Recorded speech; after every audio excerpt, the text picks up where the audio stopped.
നമസ്കാരം. Gallery of നാച്ചുറലിലേക്ക് സ്വാഗതം. ഞാൻ ഇന്ന് നിൽക്കുന്നത് തമിഴ്നാട്ടിലാണ്. തമിഴ്നാട് കന്യാകുമാരി ജില്ലയിലെ തിരുവട്ടാർ എന്ന സ്ഥലത്താണ്. ഇവിടെ വളരെ പ്രശസ്തമായൊരു ക്ഷേത്രം സ്ഥിതി ചെയ്യുന്നുണ്ട്. തിരുവട്ടാർ ആദികേശവ പെരുമാൾ ക്ഷേത്രം എന്നാണ് അറിയപ്പെടുന്നത്. തിരുവിതാംകൂർ രാജകുടുംബവുമായിട്ട് ബന്ധപ്പെട്ട ക്ഷേത്രമാണ്. തിരുവനന്തപുരം പത്മനാഭസ്വാമി കുടികൊള്ളുന്ന ഈ ആദികേശവ ക്ഷേത്രത്തിൻ്റെ ബാക്കി കാഴ്ചകളും ഐതിഹ്യങ്ങളും ഈ വീഡിയോയിലൂടെ അറിയാം. വീഡിയോ അവസാനം വരെ കാണുക. ഇതുവരെയും വെളിപ്പെടുത്താത്ത നിഗൂഢതകളും രഹസ്യങ്ങളും അളക്കാനാവാത്ത സമ്പത്തുമെല്ലാം ചേർത്ത് വിശ്വാസികൾക്കിടയിൽ ഏറെ പ്രശസ്തമായിരിക്കുന്ന ലോകത്തിലെ തന്നെ സമ്പന്നമായ ക്ഷേത്രമാണ് തിരുവനന്തപുരത്തെ അനന്തപത്മനാഭസ്വാമി ക്ഷേത്രം. പത്മനാഭസ്വാമി ക്ഷേത്രത്തിൻ്റെ പ്രത്യേകതകൾ എല്ലാം അതേപടി ഒത്തിണങ്ങിയ, ഒരു പക്ഷേ പത്മനാഭസ്വാമി ക്ഷേത്രത്തിൻ്റെ ആദിരൂപം എന്നു തന്നെ വിളിക്കപ്പെടുവാൻ യോഗ്യമായ ഒരു ക്ഷേത്രമാണ് തിരുവട്ടാർ ആദികേശവ പെരുമാൾ ക്ഷേത്രം. ഈ ക്ഷേത്രത്തിൻ്റെ നിർമ്മിതിയിൽ നിന്നും പ്രചോദനം ഉൾക്കൊണ്ട് നിർമ്മിക്കപ്പെട്ട ക്ഷേത്രമാണ് തിരുവനന്തപുരത്തെ പത്മനാഭസ്വാമി ക്ഷേത്രം എന്നാണ് ചരിത്രം. തമിഴ്നാടിൻ്റെയും കേരളത്തിൻ്റെയും ചരിത്രങ്ങൾ ഒരുപോലെ ചേർന്ന് കിടക്കുന്ന ഈ ക്ഷേത്രത്തിൻ്റെ കൂടുതൽ വിശേഷങ്ങൾ അറിയാം. വിഷ്ണുവിൻ്റെ 108 ദിവ്യദേശങ്ങളിൽ ഒന്നായ തിരുവട്ടാർ ആദികേശവ പെരുമാൾ ക്ഷേത്രം പല പേരുകളിലാണ് അറിയപ്പെടുന്നത്. ആദിധാമസ്ഥലം, ദക്ഷിണ വൈകുണ്ഠം, ചേരനാട്ടിലെ ശ്രീരംഗം, പരശുരാമസ്ഥലം എന്നിങ്ങനെ പല നാമങ്ങൾ ഈ ക്ഷേത്രത്തിനുണ്ട്. കേരളത്തിലെ അനന്തപത്മനാഭസ്വാമി ക്ഷേത്രം തിരുവനന്തപുരത്തെ പത്മനാഭസ്വാമി ക്ഷേത്രം ആണെങ്കിൽ തമിഴ്നാട്ടുകാർക്ക് അത് തിരുവട്ടാർ ആദികേശവ പെരുമാൾ ക്ഷേത്രമാണ്. തിരുവനന്തപുരത്തെ ക്ഷേത്രത്തെക്കാളും പഴക്കമുള്ള ഈ ക്ഷേത്രത്തിൻ്റെ മാതൃകയിലാണ് കേരളത്തിലെ ക്ഷേത്രം നിർമ്മിച്ചത് എന്ന് പറയപ്പെടുന്നു. പത്മനാഭസ്വാമി ക്ഷേത്രത്തിൻ്റെ നിർമ്മാണ രീതികളും വാസ്തുവിദ്യയും ഒക്കെ തിരുവട്ടാർ ക്ഷേത്രത്തിനോട് കടപ്പെട്ടിരിക്കുന്നു. മാത്രമല്ല, 2 ക്ഷേത്രങ്ങളിലും അനന്തശയനത്തിലുള്ള വിഷ്ണുവിനെയാണ് പ്രധാന പ്രതിഷ്ഠയായി ആരാധിക്കുന്നത്. തിരുവനന്തപുരത്തെ പ്രതിഷ്ഠ കിഴക്കോട്ടാണ് അഭിമുഖമെങ്കിൽ ഇവിടുത്തേത് പടിഞ്ഞാറ് ദിശയിലേക്കാണ്. മാത്രമല്ല, തിരുവനന്തപുരത്തെ അനന്തപത്മനാഭ വിഗ്രഹത്തിന് 18 അടിയാണ് നീളം. എന്നാൽ ഇവിടുത്തെ വിഗ്രഹത്തിന് 22 അടി നീളമുണ്ട്. ഭൂമിശാസ്ത്രപരമായി ഏറെ പ്രത്യേകതകൾ ഉള്ള സ്ഥലത്താണ് ആദികേശവ പെരുമാൾ കുടികൊള്ളുന്നത്. ക്ഷേത്രത്തിൻ്റെ 3 വശങ്ങൾ 3 നദികളാൽ ചുറ്റപ്പെട്ട് കിടക്കുകയാണ്. കോത്തി നദി അഥവാ കുഴിത്തുറയാർ, പറളിയാർ, താമ്രപർണി നദി എന്നീ 3 നദികൾ ക്ഷേത്രത്തെ ചുറ്റിയാണ് ഒഴുകുന്നത്.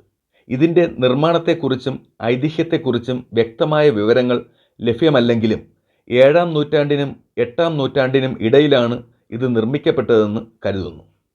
ആദികേശവൻ എന്നാൽ ഏറ്റവും ആദ്യത്തെ സുഹൃത്ത് എന്നാണ് അർത്ഥം. ഭൂമുഖത്തിന് ഏറെ നാശങ്ങൾ വരുത്തിവെച്ച ഒരു അസുരനായിരുന്നു കേശി. ഒരിക്കൽ കേശിയുമായി ആദികേശവ പെരുമാളിന് ഏറ്റുമുട്ടേണ്ടി വരികയും യുദ്ധത്തിനൊടുവിൽ കേശിയെ പരാജയപ്പെടുത്തിയ ശേഷം ആദികേശവൻ ക്ഷീണം തീർക്കാൻ കേശിയുടെ ശരീരത്തിൽ തന്നെ കിടന്നുറങ്ങുകയും ചെയ്തു. ഇതേ സമയമാണ് കേശിയുടെ ഭാര്യ തൻ്റെ ഭർത്താവിനെ രക്ഷിക്കുവാനായി ഗംഗാദേവിയോട് പ്രാർത്ഥിച്ചത്. അപേക്ഷ കേട്ട ഗംഗാദേവി താമ്രപർണിയുമൊത്ത് എത്തി ഒരു പ്രളയം സൃഷ്ടിച്ച് പെരുമാളിൽ നിന്നും കേശിയെ രക്ഷിക്കാൻ തീരുമാനിച്ചു. എന്നാൽ 2 നദികളും ഒരുമിച്ചെത്തുന്നത് കണ്ട പെരുമാൾ ഭൂമിദേവിയോട് ആ പ്രദേശം അല്പം ഉയർത്തുവാൻ ആവശ്യപ്പെടുകയും തുടർന്ന് ഒഴുകി വന്ന 2 നദിയും ആ സ്ഥലത്തിന് ചുറ്റും ഒഴുകി ഭഗവാനെ ആരാധിക്കുകയും ചെയ്തു അത്രേ. 2 നദിയും കേശിയെ സ്പർശിച്ചപ്പോൾ അയാൾ ശുദ്ധനാവുകയും മോക്ഷം പ്രാപിക്കുകയും ചെയ്തുവെന്നും പറയപ്പെടുന്നു. ഈ സംഭവങ്ങളൊക്കെ നടന്നതിനാലാണ് ഇവിടം ആദികേശവ പെരുമാൾ ക്ഷേത്രം എന്ന പേരിൽ അറിയപ്പെടുന്നത്. കേശിയെ രക്ഷിക്കാനായി എത്തിയ ഗംഗാ നദിയും താമ്രപർണി നദിയും ഇവിടെ എത്തിയപ്പോൾ ഭൂമി അല്പം ഉയരുകയും തുടർന്ന് ആ നദികൾ രണ്ടും ആദികേശവ പെരുമാളിനെ വട്ടത്തിലാണ് വലം വെച്ച് ഒഴുകിയത്. അങ്ങനെ വട്ടത്തിൽ ഒഴുകിയതിനാലാണ് ഇവിടം തിരുവട്ടാർ എന്ന് അറിയപ്പെടുന്നത്. ഇന്നും സമുദ്രനിരപ്പിൽ നിന്നും 55 അടി ഉയരത്തിലാണ് ക്ഷേത്രം സ്ഥിതി ചെയ്യുന്നത്. സാങ്കേതികമായി തിരുവട്ടാർ ആദികേശവ പെരുമാൾ ക്ഷേത്രം ഇന്ന് തമിഴ്നാടിൻ്റെ ഭാഗമാണ്. എന്നാൽ കേരള വാസ്തുവിദ്യ അനുസരിച്ച് തിരുവിതാംകൂർ രാജാക്കന്മാരാണ് ഈ ക്ഷേത്രം നിർമ്മിച്ചതെന്നും പറയപ്പെടുന്നു. ക്ഷേത്രത്തിൻ്റെ നിർമ്മിതികളെക്കുറിച്ചും മറ്റും കൃത്യമായ വിവരങ്ങൾ ലഭ്യമല്ലാത്തതിനാൽ ആധികാരികമായി പറയാൻ സാധ്യമല്ല. ലോകത്തിലെ തന്നെ ഏറ്റവും അധികം സമ്പത്ത് ഒളിഞ്ഞിരിക്കുന്നു എന്ന് വിശ്വസിക്കപ്പെടുന്ന തിരുവനന്തപുരം പത്മനാഭസ്വാമി ക്ഷേത്രം പോലെ തന്നെ ആദികേശവ പെരുമാൾ ക്ഷേത്രത്തിലും നിധികൾ സൂക്ഷിച്ചിട്ടുണ്ട് എന്നാണ് വിശ്വാസം. മാർത്താണ്ഡവർമ്മയുടെ കാലം വരെ തിരുവിതാംകൂർ രാജാക്കന്മാരുടെ ആസ്ഥാനം ഇന്നത്തെ കന്യാകുമാരി ജില്ലയിലെ പത്മനാഭപുരം കൊട്ടാരം ആയിരുന്നു.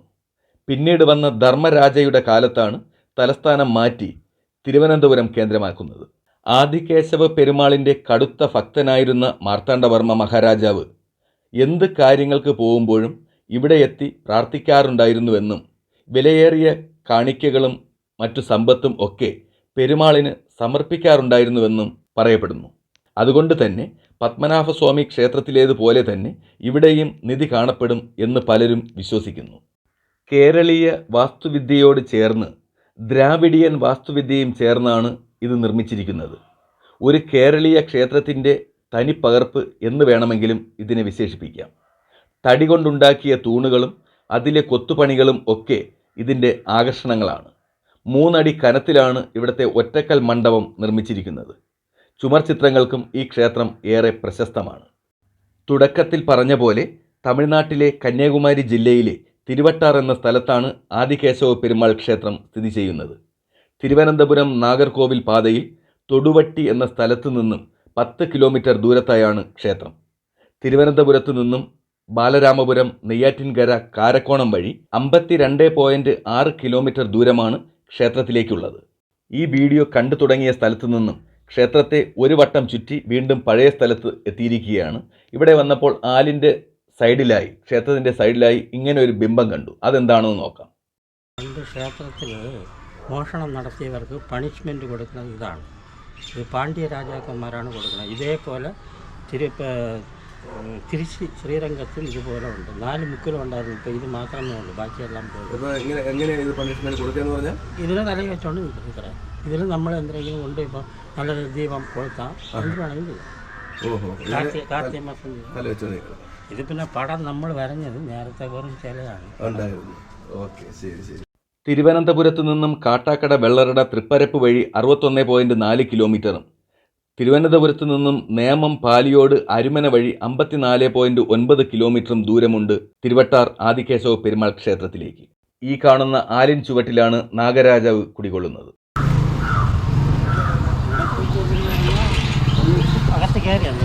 നമ്മൾ അകത്ത് കയറിയില്ല, പുറത്തല്ലേ ഷൂട്ട് ചെയ്യാൻ പറ്റില്ല, അകത്ത് ഷൂട്ട് ചെയ്യാൻ പറ്റില്ല. അകത്ത് പോയി നോക്കുമ്പോൾ ഇവിടെ ലാസ്റ്റ് ഈ ചുറ്റമ്പലത്തിൽ ഇവിടെ ലാസ്റ്റിൽ വന്നിട്ട് വലിയ ഒരു നാഗരുടെ പിന്നെ ഇതുപോലെ വെച്ച് അതിനെ സങ്കല്പിച്ച് ഇവിടെ പണ്ട് നാഗരാണ്. പിന്നെ ഈ ഗണപതി അവിടെ ഒരിടത്ത് നാഗരാണ് പ്രധാനം. ഇതെല്ലാം വർഷത്തിനൊക്കെയായിരിക്കും. നമുക്ക് പിന്നെ നൂറ്റാണ്ടുകൾ പഴക്കമുള്ള ആയിരിക്കും. ഈ വാതിൽ എന്തിനാണ് വെച്ചേക്കുന്നത്? ആറാട്ടിന് വേണ്ടി എന്താണ് ആ വാതിൽ? അത് വന്ന ആന അകത്ത് കയറാൻ വേണ്ടിയാണ്. ഇപ്പം ആന ഇല്ല. അതായത് ചിത്രത്തിരുന്നാൾ മഹാരാജാവ് ഇവിടെ കിരീടം ധരിച്ച് വന്നിട്ടില്ല. വന്ന ആന നടക്കി വെക്കും. രാജാക്കന്മാർ ആന നടക്കി വെക്കും. പക്ഷേ അങ്ങനെ വന്നിട്ടില്ല. യഥാർത്ഥത്തിൽ വന്നിട്ട് നിങ്ങൾ അവിടെ ഒരു ക്ഷേത്രമായിരിക്കും കണ്ട. ഇല്ല, ഇവിടെ താഴെ കുലശേഖര താഴ്വാർ എന്ന് പറഞ്ഞ് ഒരു മഹാരാജാവ് ഇവിടെ ഭരിച്ചിരുന്ന സമയം കുലശേഖര പെരുമാൾ അങ്ങേരെ കുടുംബദൈവം വന്നിട്ട് കുലശേഖര പെരുമാൾ അതിനെ സങ്കല്പിച്ചിട്ടാണ് അത് നിൽക്കുന്നതാണ്. ഗുരുവായൂർ അങ്ങേര് ഈ ചുറ്റമ്പലം കെട്ടിയത്. ആദ്യം ചുറ്റമ്പലം. അതിൽ നിങ്ങൾ ഇവിടുന്ന് കയറി പോകുമ്പോൾ വേറെ നോക്കിയാൽ മീനിൻ്റെ അടയാളം, പാണ്ഡ്യ മഹാരാജാവിൻ്റെ മീനിൻ്റെ അടയാളം താഴെ ഉണ്ടായിരുന്നു. അവിടെ ഇപ്പം മറ്റേ മൊസൈക്കെല്ലാം ഇട്ട് അതാണ് ഇത്. അവരും പാണ്ഡ്യ മഹാരാജാവും നമ്മുടെ കേരള തിരുവാങ്കൂറിലൂടെ യുദ്ധം ചെയ്തതിൽ അവർ ഈ സ്ഥലം പിടിച്ചോടുന്ന അപ്പോൾ 1500 വർഷത്തിന് മുമ്പ് 1506 എന്താണ് ഇവിടെ മറ്റേതെല്ലാം പതിച്ചത്. അത് മറ്റേത് വന്നിട്ട് അതിൻ്റെ കണക്കില്ല. ഇത് വന്നിട്ട് നിങ്ങൾ പിന്നെ ഇതിലെ കൂടി ഏറിയ 14 പടി, മുൻവശം അതാണ്. അതിലെ കൂടി ഏറിയ 18 പടി. ശനിദോഷമുള്ളവർ അതിലേക്ക്. അതുപോലെ ഇവിടെയും ചുറ്റുമ്പോഴും ശനിദോഷമുള്ളവർ പറക നിന്ന് പോയിക്കൊണ്ട് പോകും. ഇപ്പം നമ്മൾ നിൽക്കുന്ന ബുധൻ, ചന്ദ്രൻ, ചൊവ്വ, ഗുരു അവിടെ വരും. ഇത് വന്ന് ശനി, കേതു, രാഹു വാരാമിന് ഇവിടെ വന്നിട്ട് ഇതിൻ്റെ വിശേഷം എന്ന് പറഞ്ഞാൽ നാഗരും ഗണപതിയും അരസും വേമ്പും. വലിയവർ വേമ്പെടുന്നു, അതിന് വേപ്പെന്ന് പറയും. അതാണ് എൻ്റെ പോറ്റിയുടെ പേര്. എൻ്റെ പേര് പെരുമാൾ പിള്ളൈ. ഭഗവാന്റെ പേര് പെരുമാൾ പിള്ളൈ. എത്ര കാലമായിട്ട് ഇവിടെ പൂജ ചെയ്യുന്നു? 5 വർഷം. 5 വർഷമായി. താമസം എവിടെയാണ്? മംഗളൂരിൻ്റെ അടുത്ത്. ശരി. ആ അമ്മൻകോവിലിനും പിന്നെ ക്ഷേത്രത്തിന് ഈ ക്ഷേത്രത്തിനും എവിടെ നിന്ന് കൊണ്ടുവന്നതാണ്? അത് വന്നിട്ട് നമ്മൾ ഇപ്പോൾ ഇതാ ഇവിടെ നമ്മൾ അയോധ്യയിൽ എവിടെ നിന്ന് കൊണ്ടുവന്നു? നേപ്പാളിൽ നിന്ന് കൊണ്ടുവന്നു. അത് നേപ്പാളിലേ ഉള്ളൂ. ഗഡ്വാൾ നദിയിൽ. ഇപ്പോൾ രാമായണത്തിൽ നോക്കിയാൽ കയ്യേയുടെ സ്വന്തം സ്ഥലം റഷ്യയാണ്. അതാണ് അവിടെ ഒരു വിരോധത്തിന് ഉണ്ടാക്കുന്നത്. അതിപ്പോഴും നമുക്കവിടെ ഉണ്ടായിക്കൊണ്ടിരിക്കും. അത് 3 രാജ്യം അതിൽ ഉൾപ്പെടും. സിലോൺ, നമ്മുടെ ഇന്ത്യ, നേപ്പാൾ, അത് 4 കയ്യേ 4 ഈ അയോധ്യ ബിംബത്തിന് ഉൾപ്പെടും. ശരി, നമസ്തേ.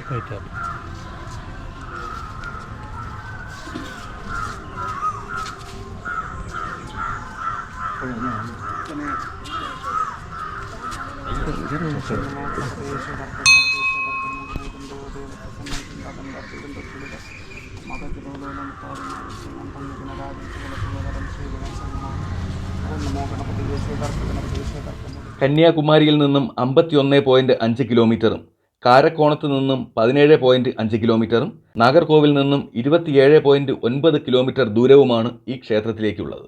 തമിഴ്നാട്ടിലെ അനന്തപത്മനാഭൻ വാഴുന്ന കന്യാകുമാരി ജില്ലയിലെ തിരുവട്ടാർ ആദികേശവ പെരുമാൾ ക്ഷേത്രത്തിൻ്റെ കാഴ്ചകൾ ഇവിടെ പൂർണ്ണമാകുന്നു.